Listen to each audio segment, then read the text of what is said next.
Okay, we're going to go ahead and get started so that you all can travel back to your homes and offices. My name is Marianna Bruner. I'm with the CCOC, leading the budget training today. We're actually going to cover several items today. We're going to start with a review of the budget timeline. This is just a draft. It's not set in stone. It's not confirmed yet. So in March, we worked on the budget forms. April, we released the forms. Your budget submission includes the certification letter, the original budget request, and the revenue projection form. So those three documents, the two spreadsheets and the PDF file, that comprises your entire budget submission. This year, those budgets are going to be due on May 1st. If you run into any issues with your office with that adjusted timeline, statutorily it's due June 1st, but the budget committee wanted to try and get ahead of the budget submissions, get them early, allow CCOC time to work on the technical reviews, work out some of those issues. So if you have any issues, contact our office and we'll walk you through the process. Also, there will be upcoming budget committee meetings. We do not have a date yet for the next meeting. I will tell you that there was talk about possibly having it in Tallahassee since it's still during session. Nothing's been confirmed yet, but as soon as I'm aware of what Clerk Burke would like to do, we will send out an email statewide. So during the month of June, the CCOC will process technical reviews. Some of the things that I'm going to go over today will be those issues that we have seen over the last couple operational budgets and original budget submissions, just to make sure that we're reducing how many times technical reviews have to go back and forth. When I first started with the CCOC 2 years ago, we had a budget submission that went back 13 times. This latest operational budget, the most that we had one go back was 4. So that's a great step in the right direction, but we're still hoping to have to not go back and forth more than one time with your office. In July, the REC will meet. We do not have a date for that yet as well, so that meeting date will also dictate when the budget committee meets.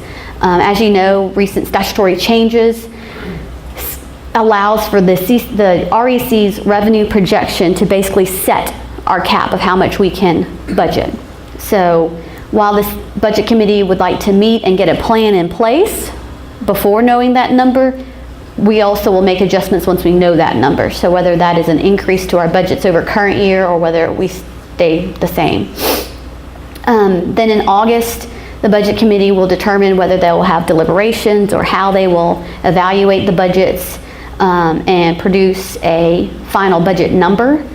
Once that final budget number is produced, we'll use the revenue estimates that we received with your budget submission to calculate the funded and depository designations. And then moving into September, those budget letters with your budget authority will be sent out.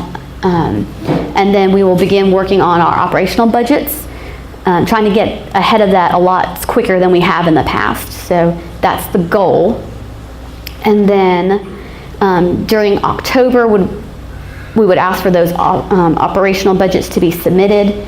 In November, produce technical reviews. And then also in November, we're hoping to get the prior year settle up started sooner than we've had in the past as well.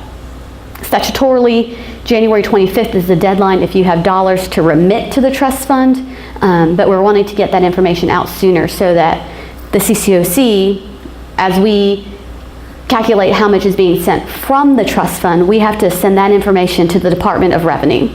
And then the Department of Revenue has to go through their internal process. They submit a budget amendment to the governor's office. The governor's office puts that budget amendment on consultation with House and Senate. Once it comes off consultation, then the Department of Revenue has to remit a request to Department of Financial Services for those dollars to actually leave the trust fund. And that process can take upwards of 2 months. So if we can get this process started earlier, we can get funds to you earlier. Justin Douglas in our office has been doing our trust fund reconciliations. We've been trying to stay on top of that. There was a minor change in the Department of Revenue's web portal that threw off a couple counties. I'm not sure if it applied to everyone since I can't see that, that portal. So we noticed that we had counties that were remitting dollars for 1/12 excess, but according to their EC report, they didn't owe 1/12 excess, and it was because they were one line off in their submission. So we're working with counties and with DOR to make those corrections, because if we make them now, then when the REC pulls those numbers from DOR, they have the accurate numbers when they're doing our revenue projection, and then we also have accurate figures when we're doing settle up. So that's some of the things that we didn't find typically until settle up time that we're now trying to get ahead of so that we can get those things clear. If you realize yourself that you have inadvertently remitted something on a wrong line, contact our office first so that we can make sure we've got the adjustments made in our trust fund reconciliation. The Department of Revenue, the way that they process it, they don't track those changes. They only tell us the final dollars. So sometimes we can't see where any corrections were made throughout the year. So if you contact us first, then we can make sure we're on top of things. We'll forward it on to the Department of Revenue and stay on top of them. Also, if there's anything that is easily transferred from one line to another, we had one county, their entire submission was off by one line. They were rather large counties, so we had to make a lot of transfers, but we didn't have to make any refunds. The Department of Revenue has very limited non-operating authority to make refunds, so in order to get a refund process through them, if you need the dollars immediately back, it is a very long, arduous process. So if you can just make sure that when you're doing those monthly remittances, that you're double checking those lines. I know it's a lot of lines and sometimes things get slightly off, but as long as it's just a straight one-to-one dollar amount transfer, we can work with DOR and make those. But if at any time it's a total reimbursement, that is a little bit harder to process. So we have one that's been in the works for 3 months now. We're still waiting for that to get finalized. Are there any questions about that little piece? Any questions about the timeline? And I just want to reiterate again that the timeline could change based upon Budget Committee and legislative action. So one of the reasons why Jason Welty is not here with us today is because he is at a meeting downtown with, I believe it is Governor's Office staff this afternoon. Okay, and then another thing that I wanted to bring to your attention that I don't actually have the file to pull up is a data toolbox that we're working on. It's still in development, we haven't finalized it yet, but the data toolbox will take an entire year's worth of data for 17-18. It will have your case counts, so your performance data with collections, filing timely, docketing timely, juror timely, and then workload with their subcases, civil indigent applications, and continuing cases. Each of these segments will be sorted where you can see it by county, you can see it by peer group, and the idea is that you could use this information to help you in your offices when making your determinations for where you want to put your figures for 19-20. So you can see based on an entire year's worth of data from 17-18, how you compare to others in your peer group before deciding how you want to make adjustments. So sometimes the Budget Committee, the last couple years, with the decisions of legislative action, we have just done across-the-board reductions or across-the-board increases. But this year the Budget Committee devoted themselves to doing a deep dive of the data. So we've been looking at the 18-19 operational data, pulling that information, trying to figure out what is the best methodology for reviewing and analyzing that data, and then at the same time, how do we meet statutory requirements? The CCOC is statutorily required to provide certain information to the legislature. We're statutorily required to analyze your budgets compared to those similarly situated and identify those who are plus or minus 10%. Statute does not dictate what we must do with that data, just that we must collect it and report it. So that's one of the areas where the Budget Committee has been meeting and discussing. But with the data toolbox, we're hoping to also include the operational budget data. So total number of FTEs, average salary, total FRS, health, etc. type costs, so that you can just see. We recognize that there are certain areas that are cost drivers for each county. And we also recognize that with 67 counties, we have 67 different ranges of costs. We have a lot of uniqueness. Some counties who don't pay certain level of benefits, other counties that offer a higher level of benefits, etc. So we just want to pull all that data into one data toolbox for you so you can use it as you see fit in your offices. And also, you know, the budget committee at some point will make a determination of how they're going to analyze your budgets, but at least knowing up front how you compare to others in your peer group will be helpful. Okay. Any questions about that data toolbox?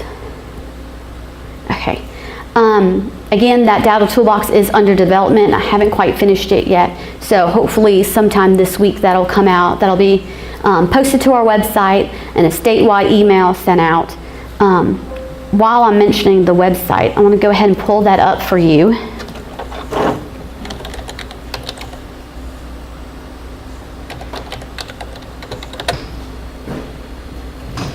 We've made some minor adjustments to the website. So previously this tab budget process did not have anything under it. We've now added the memo from Clerk Butterfield that was sent out on January 14th.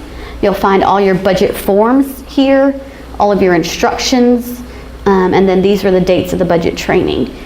As we develop more information during the budget cycle, they'll be found here. So when we get the video finalized and ready to post, it will be posted here. The data toolbox will be posted under this page as well. We do know that there is a error on the current form regarding warnings for the Exhibit G tab for some changes that we made. It won't affect what you currently have if you've already filled out your forms. You will just get some erroneous error messages. So you might have entered data and it'll say that the data is missing. So we're still trying to finalize that. Earlier this week or last week in trying to fix it, it produced another error. So before I make any more changes, I want to just go through it one more time and try and make sure we've covered everything. But if the form is updated and revised, a statewide email will go out and it will be found under this page, budget process. And then also just a heads up of things upcoming. Some of our tabs under communications are being reordered. Some of you may have seen with your jury submissions some little training videos that Justin Douglas did. Those will all be able to be found on our website coming soon. Okay, I'm going to move on to the revenue projection form. The revenue projection form is very, very important, especially this submission. It's very critical. As I said before, the REC will meet in July. CCOC has a seat at the table, even though we are not one of the principals. So the principals is the governor's office, the House, the Senate, and a representative from EDR, Economic Development and Research Unit. So the EDR and the other principals will meet. They pull their numbers for revenue estimates directly from Department of Revenue, so they can see exactly which lines, fines, fees, etc. are being remitted on. We will use your projections from this submission to create a CCOC recommended revenue projection. And CCOC will sit down with them at the meeting and defend why we think that our revenue projection is sound. As you see on the form in the first section, there's a line for fines, fees, service charges, court costs, etc., and a second line for the redirected 10%. The REC still projects that 10% line separately, which is why we still collect it separately. And then the second section is related to the Chapter 2008-111s. This section of projections is broke out into a little bit more detail than the form is that you submit on a regular basis. So if at any point there is a fine or fee right here that you cannot break out because of your system, just leave us a comment, especially if there's any lines that are zero. Be sure to provide us an explanation of why it would be zero. That will help us from going back and forth with your office asking you, are you sure that you meant zero, or is that correct? Or if there's any months where you skipped months to get to a total, just provide us an explanation. We had one county that said we might see 3 cases with this particular fee in a given year, so that's why we only projected in 1 month, etc. Just provide an explanation. Also, the form is valid for use in this entire year, because when you do your operational budget, you'll resubmit a revenue projection. So your projection date needs to be 5/1/19 or later. And be sure to pick your county name and provide us contact information. The CCOC does not have a sophisticated contact system, so whenever we have questions on a form, we'll go back to this contact information as the main point of contact for your office. And again, these revenue projections are what we'll use when we do our funded and depository calculation. We had this current fiscal year, when we were getting ready to do this, a county who caught us, thankfully, right before we made our final submission. Their revenue projection was off by $500,000. And that made a huge swing in their funded depository calculation and would have really impacted the trust fund, because we don't tend to make corrections to that dollar amount as we go through the year.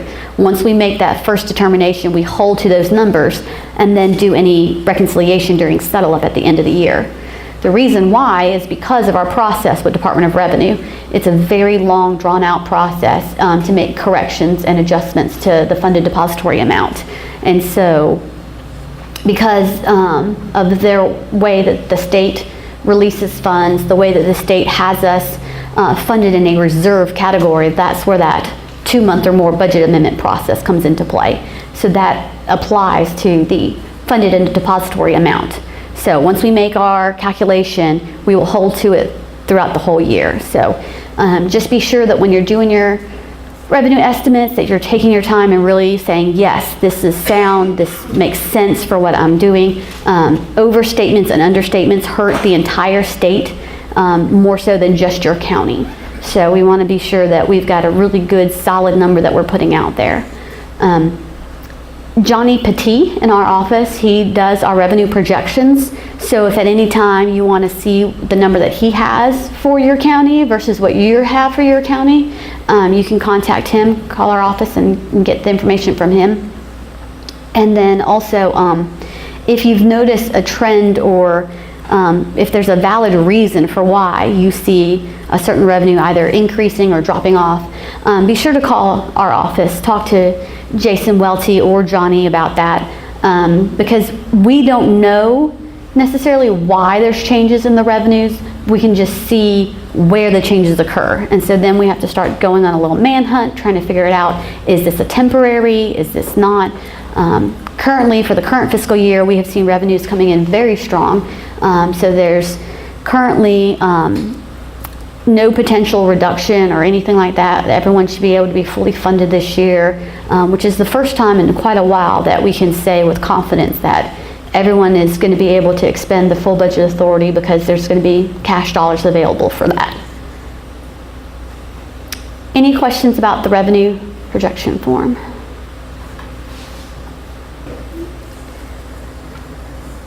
Okay, on to the budget form.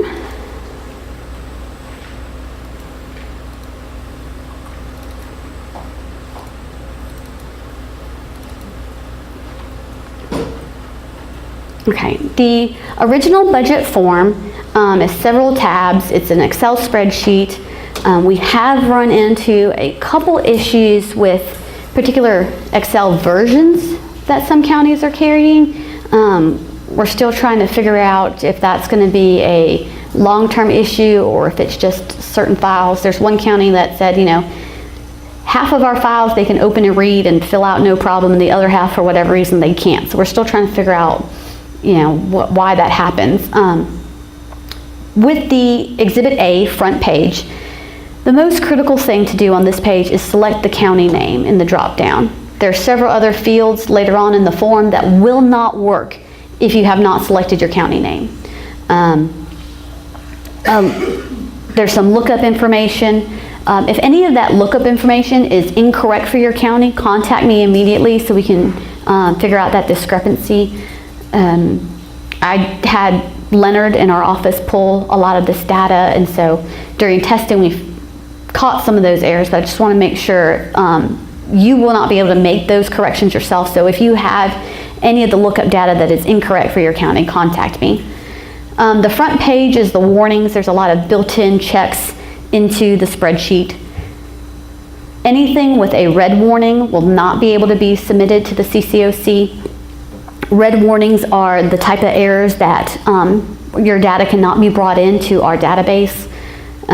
We have a new database in development. We have some new IT contract staff that we're working with. So we've seen some issues that create extended programming for our programmers. So if we can fix those on the front end, then they can do their job faster. If for any reason you come across a red error and you cannot figure out how to get rid of it, call our office. Any of our budget managers can help you. Last budget season, we had a county that spent 3 hours trying to figure out an error that I solved in 5 seconds. So please don't spend a huge amount of time trying to figure it out. Just call us directly and we'll help you get it corrected and get you moved on through the process. So those are the red level 1 errors. Level 2 orange warning errors. Those are errors related to data components that the CCOC might look at and say, that seems a little strange. It's not necessarily incorrect, but it's typically not something we would see. So provide explanation. For all of these warnings, you can provide explanation in column D or on the particular exhibit that it relates to. Anything with a orange warning label can be submitted to the CCOC. The yellow level 3 warnings, usually those are just something that fits outside of our expected norm. Again, provide explanation. Explanation that you provide up front, again, will limit how many times we go back and forth with your county, but also those can be submitted. The level 4 info only green warnings are usually related to comment boxes. So if you have entered information in a data cell that has other in its title, we're going to expect explanation for that other. And so if your data box is empty, you'll get a green warning level.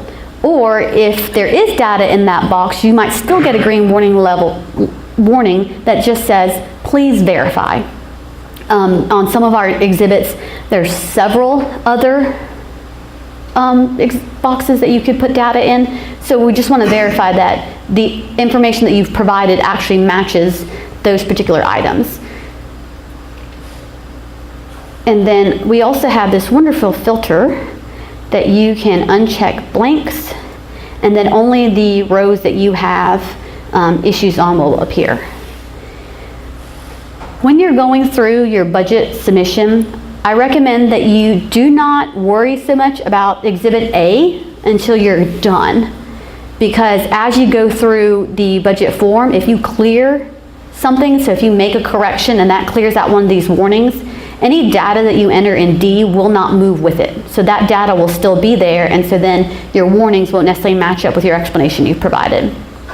So as you go through it, fill out your information first, then come back to the warnings at the end to verify. If not, you're going to spend a lot of time providing explanation, but then clearing it later on, and then coming back and trying to figure out which explanation goes with which warning, and it just gets to be a bit much. So fill out the form first, then come back and do the warnings. Any questions on Exhibit A? Okay, Exhibit B, which is the most intense portion. I think the B series in general is pretty intense, but especially Exhibit B. This is where you list all of your gross court personnel detail. For column A, when it comes to position numbers, you do not have to enter a number that specifically ties to something in your office files. A lot of counties find it helpful so they can tie information back. But if you don't have a sophisticated system like that, we have one county that only has 4 FTE. So just, you can label it numerically, 1, 2, 3, 4.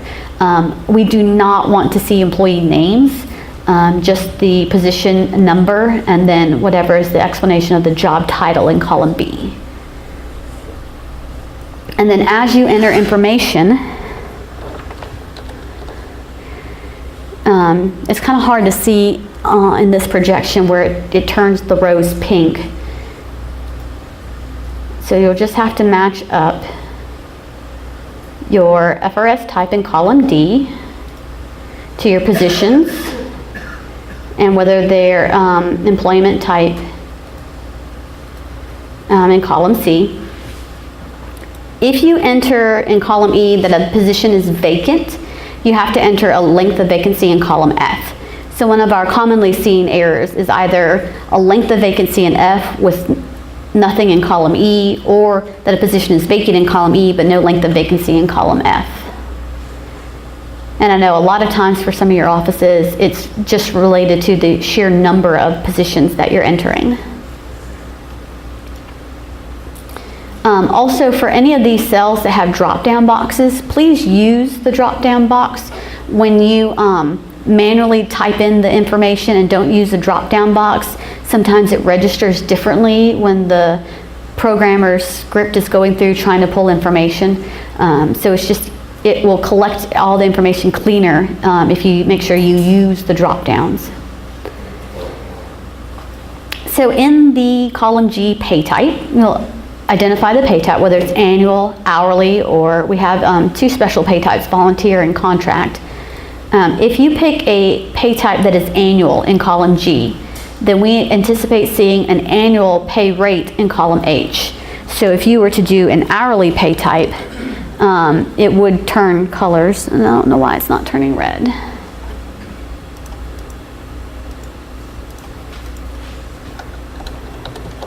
See, it'll turn red. So I guess for the elected clerk, it was fine with that.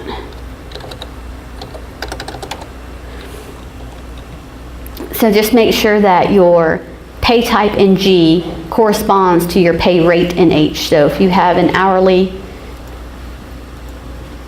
pay type, that you're entering your information as hourly in H. Column I is for the number of hours worked. And then column J with your annual pay total wages, that will always be annual. So if you have an hourly pay type and a hourly pay rate, then you would calculate the annual wages for column J. And then associated FICA in column K, FRS in column L, and then for health insurance, you would either enter in column M for general budgeted health or your current budgeted health, your actual health in N. So we have a few counties that they budget just a generic amount because they have so many different plans that an employee could choose from. They have a base rate that they use to budget in column M. But if you're using the actual cost per employee or per position, then you would enter that in N. Yes, ma'am?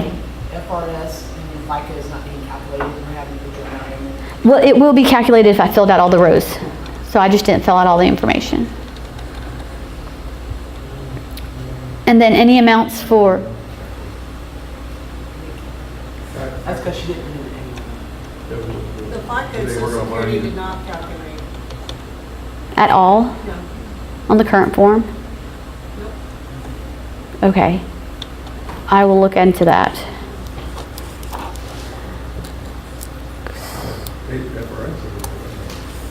Okay.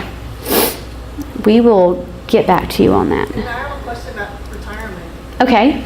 In column The L? book says that the retirement rates are as of April 2018. Were not the rates available as of July 2018? Yes, so that change in date might not have been updated from the operational budget instructions. But yes, so we're using whatever the current rate is. So even though the bill that's related for FICA seems to be going through the process, we won't actually update those numbers until the operational budget.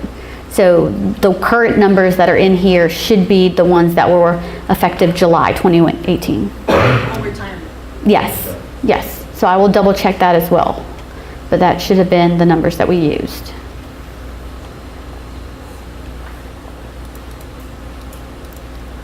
Okay, and then the remainder of the dark blue sections, which is for your current, covers life insurance in column O, other benefits in column P, and this slight change to this, if you provide any other additional benefits, provide explanation for what those benefits are in the box at the bottom. So previously we didn't have you supply an explanation, but in our work with the Budget Committee and their work groups, we've determined that we kind of need to know what that other is. So whether it's dental, vision, or some supplemental plan, if the clerk funds that other benefits, provide explanation for what is being funded in the box at the bottom. Also, we recommend that anything that's in the dark blue sections as your current would be what you have on your current operating budget. However, we do recognize that you might have other changes in your office. We had last year 2 offices go through massive reorganizations, and so they weren't able to match up to their operational budget, since the difference between the submission of operational budget to the creation of the new request was drastic changes. So if you are just entering what is currently available in your office as of the submission of this original budget request, that's fine too. Okay, and then column Q is the last column under the dark blues for budgeted separation payout. So that would also include any kind of leave payouts or anything that you might be anticipating for the current fiscal year. Okay. Any questions on the dark blue sections occurrence? Okay, under the light blue sections is where you would add any changes to your current positions. So these changes would be done incrementally. So your pay rate for a position, if you had a position that was making $12 an hour, you want to bump it to $14 an hour, you would only enter $2 in this column. And so it would be added to the previous 10 to make the 12, or the previous 12 to make the 14. Okay, and then in column S, same with average number of hours worked, you would only enter something if you were increasing the hours. So if your previous position was a 40-hour position and you're not changing the hours, you would not enter anything in column S. And then the pay increase section, this next section is the direct result of statutorily requested information that CCOC has to provide. So any increase in wages would be in column T. An increase as a result of cost of living would be in column U. An increase related to merit would be in column V. Or a bonus would be in column W. And then if there's any other type of wage increase, that would be in X. And so the information from columns U through X are what gets pulled forward to the Exhibit G at the end. And so any FICA or health insurance or any other increases related to those increases do not get pulled forward. And that's just because that is a little bit trickier of a formula than what we've had. So we have just strictly pulled just the information in those columns to meet that statutory requirement. Because when the CCOC is evaluating your budget, we're evaluating your total increase to your total request. You're saying Y, Z, or Y? Right, so if you had an increase over here for merit, and then you had to enter your associated FICA or your associated FRS with that increase, those don't get picked up on Exhibit G. Oh, okay, but you need to put them in. Yes, you would still include it. It's just when you get to Exhibit G and you're trying to figure out why that all didn't line up, it's because of that. Because the related increases to those, you have 2 columns under FICA. So you have the first one for new, additional, or canceled, and then you have plus or minus. So anything in column Y is related to an increase, but column Z would be related to a rate increase. So if you were adding a position, you would add the FICA in column Y. But if you just had an increase in the rate and nothing else changed for those positions, that would be in Z. And so because of that, if you were adding new positions, those dollar amounts would go in column T. And so the amounts related to the cost of living, et cetera, and new positions kind of get lumped together, and we can't break them out without adding all these extra columns. So when we're pulling that information to meet the statutory requirement, we just pull the columns U through W, or U through X.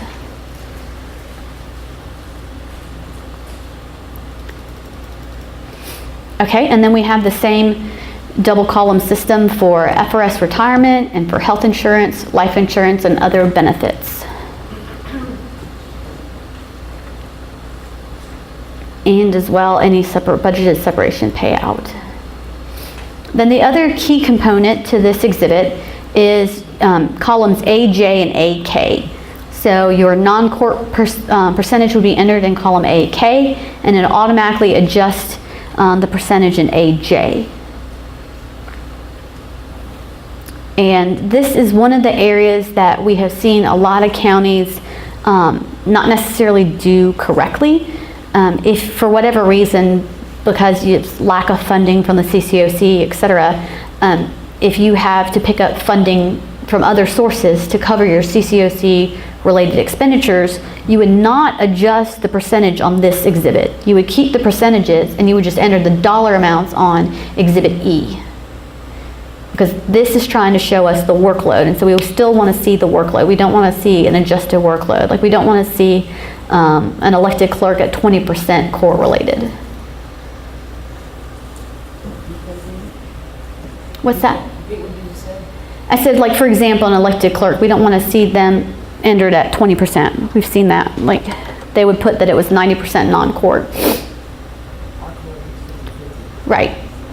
Yeah, typically with the clerks wearing anywhere from 1, 2, or 3 hats, 3 roles, you know, we have an estimate of what we expect to see. So seeing that that one clerk was only listing their time at 20% court related, that's obviously not correct, but we knew what they were doing. They were trying to shift some of the funding costs.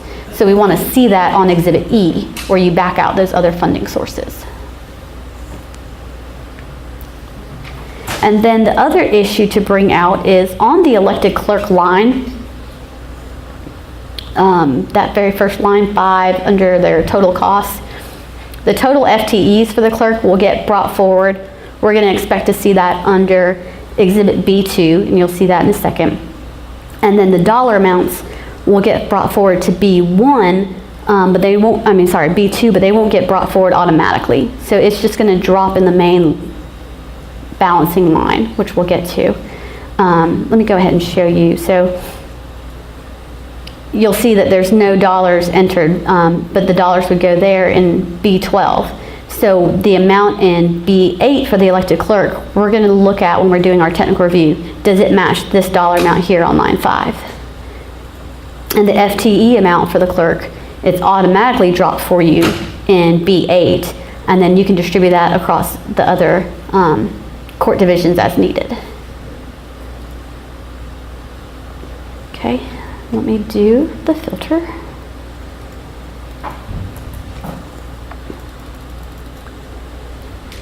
And then we have these extra boxes for lump sum amounts at the bottom. Another area where we're seeing $0 reported is under workers' comp. If for whatever reason your office does not have to pay for workers' comp, or it's the county pays for it on your behalf, we still want to see that information. So if you would fill out that information and then, you know, back that out on exhibit E, the net summary tab. Or we had one county that just the way they're structured, it's just a flat rate that they're paying, so they don't know the per FTE cost and they're not given an allocation. It was a bit of a hoopla. Just provide explanation, like who provides that coverage and why it's not being included. But you have these lump sum buckets, and anything entered in a lump sum bucket comes over as 100% court. So for the other positions that are listed, when you enter that information, the percentages that you enter is what takes that piece, so that will reduce that 1 FTE to 0.75 or however needed. But anything at the bottom comes in 100% court. And there's also the section for OPEB related expenses, or if you budget any of your insurances as one amount for the office, those would be below. Yes? The appropriate response in the vision, dental, and life insurance. If you try to type the word dental, it gives you an error message. Where are you trying to type it? And the other benefits line, right there. Right there, that's for dollars. Okay. Yeah, so only dollars are entered there. Explanations in this big box down here. Okay. And then you have the same lump sum buckets that you have under current in the dark blue. You also have those under the light blue for increases. And then any amounts that you enter with these other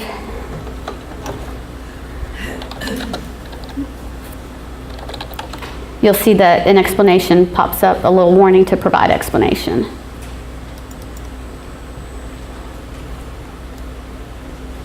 And then all of the FTEs that are entered above in the various lines, they're totaled in B1311. And then the dollar amounts that are entered are totaled in B1326. And so the FTEs in B1311 get brought forward into the B1 exhibit, and the dollars get brought forward into the B2 exhibit. Any questions on Exhibit B? Okay, moving forward to B1. This again is with the FTEs. You'll notice that line 12 is our balancing line. And column A is where you would enter your cost centers. So we have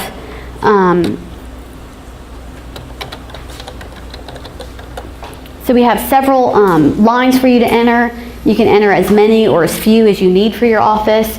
Again, do not include personnel names as your cost centers. Please give us a cost center. We are especially looking for your 4D reimbursed and non-reimbursed. We have seen several counties have an increase in their non-reimbursed amount. So that's something that we've actually been tracking over the last 2 fiscal years, is how those reduced reimbursements from Title 4D are impacting clerks' offices. Again, the elected clerk position can be allocated across all court divisions. We would encourage you to distribute all of the FTEs on line 12. If at any point in time the number goes negative, that's the result of an over allocation. And so those negative numbers, that's one of the warnings that you'll see that cannot be brought into our database. We actually ran into this issue with last year's operating budget, and one of the reasons why we could not do the weighted workload measure, because we had a county that had negative amounts, which threw off the average for the entire peer group.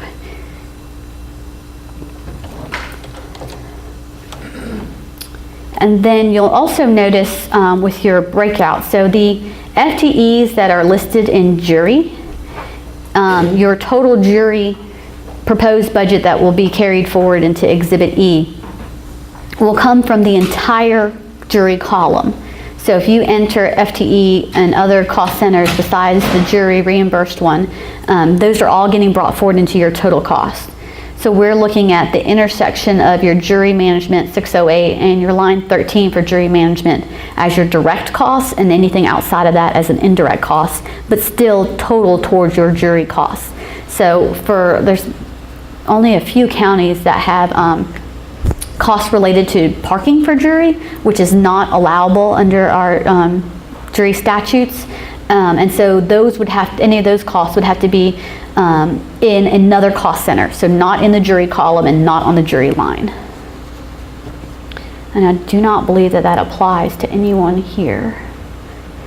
And then, so anything that's in that jury column will get distributed amongst circuit criminal and circuit civil based on the number of FTEs that you had in circuit criminal or circuit civil.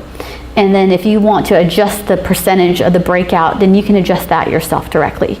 But you'll notice that those numbers will change as you enter FTEs in circuit criminal and circuit civil. And then that same theory applies with the FTEs entered in juvenile, whether they get broken out with juvenile delinquency and juvenile dependency. And then the way that line 12 totals, as you enter FTEs in your cost centers or in your court divisions, it starts reducing down. And then the last place that it reduces is from traffic. So if you ever get to the end and realize that you have something weird, you have a little bit too much in traffic, it's usually because you didn't fully allocate. So it dumps the remainder into traffic because it's at the end. Any questions about Exhibit B1?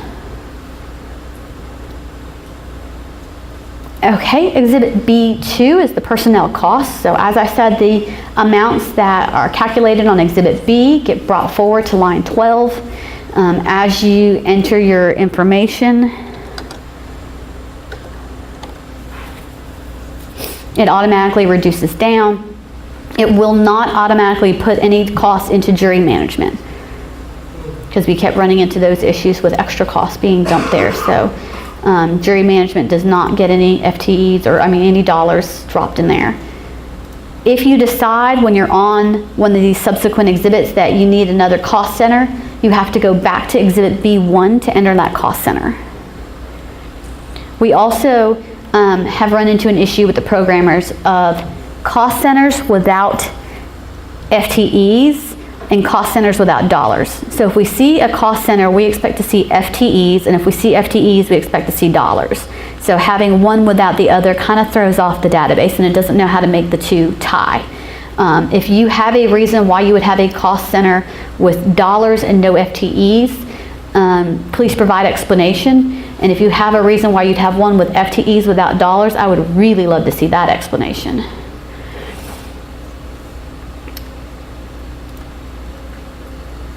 And then again, the 4D amounts, if for any reason that you don't have 4D, which I don't think you would, provide that explanation.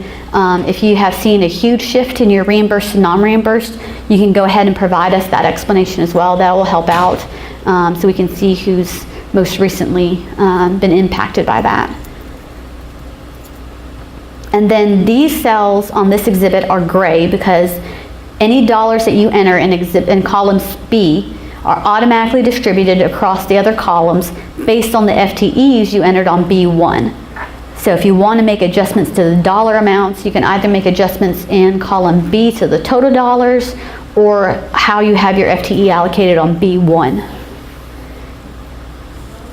Typically, any issues that we see in the remainder of the exhibits fall back to somewhere in these B series. So either you didn't have enough FTE included in the first place with exhibit B, you didn't allocate them exactly as you needed them on B1, or you've not distributed the dollars appropriately on B2.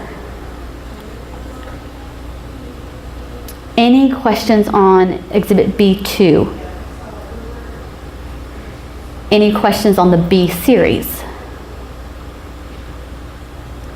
Okay, well, we're gonna go ahead and take a 15-minute break right now, stretch, whatever you need to do, and then we'll come back and finish up the budget form. All right, let's go ahead and get started back again. We don't have a whole lot left to cover. Exhibit C is operating cost detail. You'll see column A lists the UAS codes. The object code is described in column C, and then your dollar amounts would be listed in column D. And unlike the exhibit B cells with the current versus the incremental increase, you're just going to list your total costs. And then anything that you enter on lines 32 to 35 is what's going to be brought forward as your jury operating detail. Some counties may have OPEB that they budget for under an operating expense and not a personnel expense, so there's lines for those. And then any amounts that you would list in like other services, OPEB other current charges, those are the ones that we're going to be looking for explanation in the box below. And then those dollar amounts get brought forward to C1, and they'll be listed on line 12. And then again, explain your costs. If you do not have 4D reimbursed or non-reimbursed for operating, provide that explanation on exhibit G. That way we're not coming back and asking you to verify, are you sure you did not have 4D costs? I know several counties only have 4D related to their personnel expenses and not for operating. So just be sure to provide us explanation. And then as a question that came up earlier, when you are using your prior operational budget or your prior year's original budget submission, if you copy and paste anything with the text, that's fine. Try not to copy and paste any of the numbers. It overrides some of the protections and the warnings that are on exhibit A. If you copy paste special values, then the numbers will come in, but again, the warnings and the checks go away. And then Do not drag at any point, because if you do, you will override some of the background checks. And so when the programmer is writing their program to pull some of that in, we've seen some of those errors. Also be careful with your file version, as we've seen a lot of files getting corrupted. And so even on the operational budget submissions, we would have the original file worked, and then when they sent us back after the corrections, the new file was corrupted. And so we had to re-enter all the information again into a new form. So just be very, very careful with that. All right, any questions on Exhibit C or C1? Okay, Exhibit D, capital costs. When we have reviewed statute, we have not found a statute that explicitly allows for capital expenses, but we also haven't found one that prohibits it either. Some of this is carry over from when your 10% was a separate fund amount.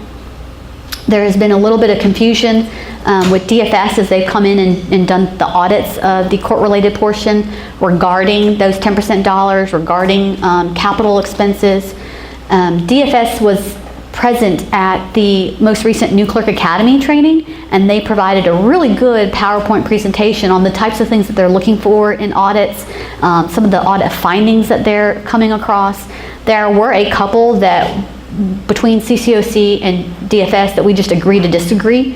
And if that's the case for your county, then you'll provide proper explanation of why you believe that this is a reasonable administrative cost. But I will be trying to get that original file from them to send out to everyone so that those who weren't present can see that information. On their website, they list who they are currently under review with and who's upcoming. So just keep in mind that if there are any capital expenses specifically, that you provide very thorough explanation of that expenditure and why you feel that expenditure should be funded from CCOC dollars. And then anything that's entered on the Exhibit D, capital costs, gets brought forward to D1. As the operating C1 and D1 are yellow, that means that the data will be pre-populated for you, but you can adjust it and change it as necessary. Any questions related to D1 capital? Okay, Exhibit E is the next, to me, most technical portion of the budget submission. All of your FTEs that you've entered in the prior exhibits are accumulated here. They are divided out amongst the court divisions. You have a line for your court type FTEs, for any admin, any shared, and then also your jury. And then those are totaled on line 15. Then Title 4D is backed out on line 17. Any reimbursable jury is backed out on line 18. And then any non-CCOC funded FTE would be backed out on 19. So we did have a county one time that they had a grant from FDLE to work on some backlog that funded 2 FTEs. So that anything like that would be listed on line 19. And then any IT FTE to be funded from CCOC dollars would be added back on line 24. And then we have these target allocations down below. You do not have to meet those targets in order to submit your budget. It's my understanding from a previous training that in the past you have been judged against those percentages. However, we noticed that there are changes in where your funding might be needed based on judiciary action or what you're seeing, where you're seeing cases filed. So we know that those percentages are not going to stay the same. So if you can just be sure that you're entering your FTE where you feel it's most needed to perform your statutorily required duties, then we will keep that in mind when we're going through this process. Doug and I asked him about these percentages, and he said that they had not been updated in several fiscal cycles. So when we went to rerun the numbers, because people tried to match the targets, the numbers didn't change. So we didn't adjust the targets. But we want to start getting to where we're seeing what's actually happening in your offices, so the CCOC can represent you as clerks in your offices better, so we know exactly where these changes are happening. Okay, then the next section is related to your expenses. So again, with the court type expenses, Your court admin expenditures, shared expenditures, jury, and that's all totaled on line 34. Then your 4D is backed out on line 36. Jury is backed out on line 37. And then we have two lines, line 38 for any county funding and line 39 for other non-CCOC funding. And then if you indicate any funding on those two lines, we're going to look for explanation on Exhibit G. And so for the county funding, we say do not include indirect funding. So what we're looking for is the specific costs that you know up front. Like we have a few counties that, due to the way that they're insured in their county, the county covers all their clerk employees and everyone's on the same plan, so they know up front those costs. So those costs would be what's on line 38. It would not be any costs related to funding to cover any budget deficits.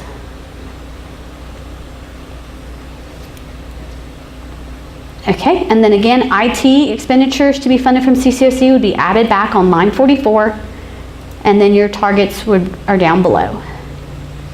And so your net budget request is in B52, your juror request would be B53, and then your total request would be B54.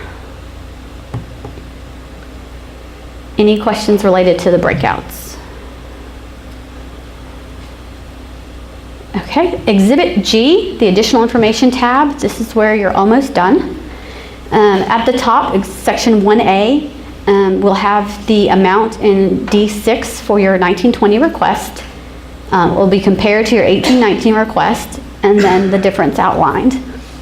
And then in column H is the same thing for your FTEs.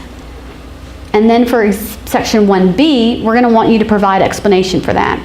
So line 15 is related to your FTEs. So if you have an increase in FTEs, we want you to tell us where those increases are going to occur based on the cost centers. Now in the instructions, and also posted on our website, is the information related to these service areas, specifically to the work that the PI committee did with the performance framework. I really think that this is where we need to be headed towards, to provide explanation for what it is that the clerk's offices do and how they impact the community. So you'll see that the very first one, column C, is non-service specific, case processing, revenue collection and distribution, financial processing, requests and records and reports, ministerial pro se assistance, technological services for external users, mandated reporting services, jury management, and administration. So your increases or your decreases will be identified for your FTE on line 15, and then your expenditures for on line 18, 19, and 20. Section 2 is the area that I spoke out about before, the pay and benefit increases. And so, as I said, those particular columns will be identified here in G, and then you would just provide explanation in column I.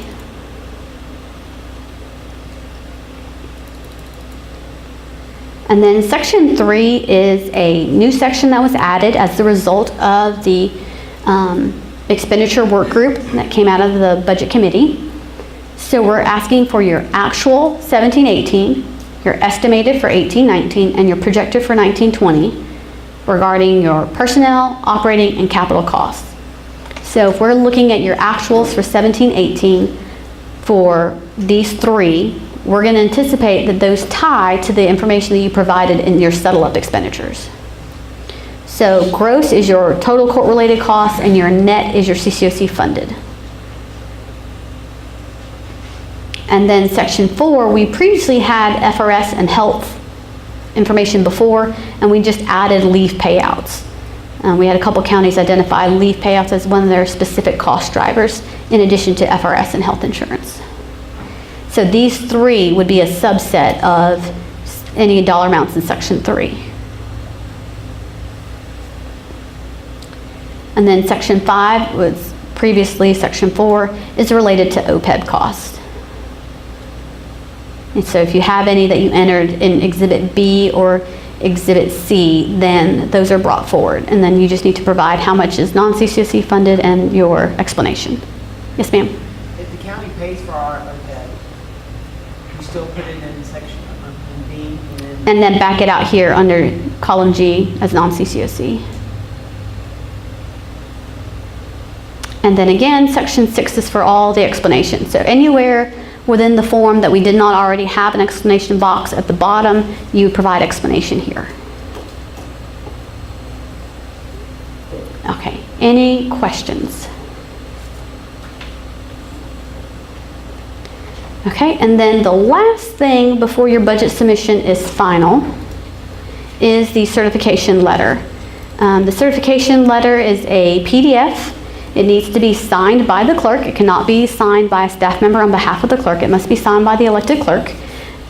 If you use a digital signature, just make sure it's a visible signature on the form when it's submitted so that we can see that, and that it includes the date and your county name. And so again, those 3 files need to be submitted to our reports at FLCCOC.org email address. And anytime we have information going out, whether it be a form or a survey, please submit those to the reports email so they get tracked properly. Do not send them to an individual budget manager, because then it does not go through the proper tracking mechanism that we have in place. And then likewise, if you have questions or concerns, contact the budget manager directly and not our reports email, because that email is not manned for correspondence. It's we have some macros and things that run automatically to pull our files and move them to where we want them to go. So it's not necessarily manned daily for correspondence. Any questions on anything else that was been in the budget form? Okay, well, I am going to be available to take your individual questions or to help with your individual budgets.